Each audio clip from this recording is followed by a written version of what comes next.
غفرانك ربنا وإليك المصير.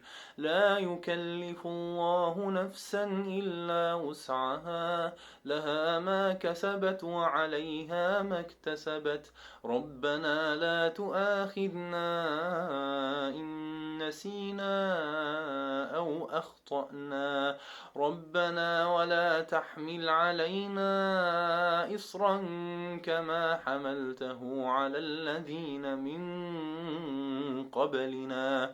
ربنا ولا تحملنا ما لا طاقة لنا به، واعف عنا واغفر لنا وارحمنا، أنت مولانا فانصرنا على القوم الكافرين.